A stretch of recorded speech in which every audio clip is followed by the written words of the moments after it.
heer gobol iyo heer qaranba iyo madaxda sharafta leh ka tarjumayso xisbiga oo inooga horeeyo haddeer horteen uu ka muuqdo xogeyaha guud ee xisbiga iyo xogeeyihii hore dhammaantiini waxaan idinku salaamayaa salaanta islaamka asalaamu calaykum waraxmatullaahi tacaala wabarakaatuh. marka xigta anoo ku hadlaaya guddoonka golaha dhexe ee baarlamaanka gobolka banaadir ee xisbiga daljir waxaan idinkuga hambalyeynayaa dhammaan marti sharafta iyo memberska ay ka mid yihiinba xisbiga daljir oo haddeer horteena ay ka muuqdaan in ay maanta yeelatay gobolka banaadir guddoon oo garabkiisa dhallinyarada ah iyo guddoon dhexe ee golaha dhexe ka tarjumayso taasoo u hiilan una taagan mar walba in ay ka haqabtiraan shacabkoodii ayna gaarsiiyaan hoggaan dhab ah oo ay u hiilinayaan danta diinta iyo dadka taasoo hoggaan u ah bulshadeynta Soomaaliyeed ayagoo weliba guideline ay u tahay xisbiga daljir oo aan ka tarjumayno in aynu hiigsanno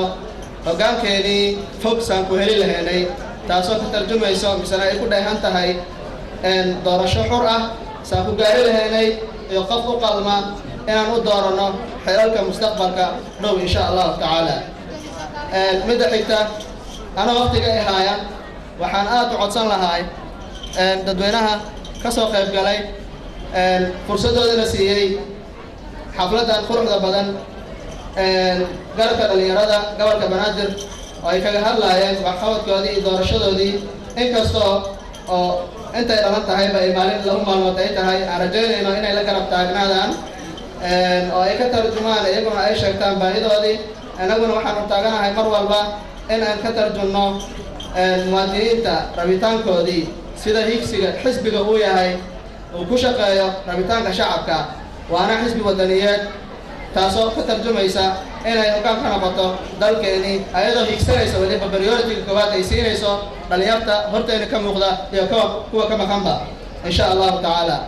khudbadeeda inaan ku dheeraadana waa diidanahay oo waqtigaan ahayo salaadan u hayo waxaan kusoo dhaweynayaa xiriiryahan falyatafadal mashkuuran wasalaamu calaykum waraxmatullaahi tacaala wabarakaatuh. aad buu mahadsan yahay.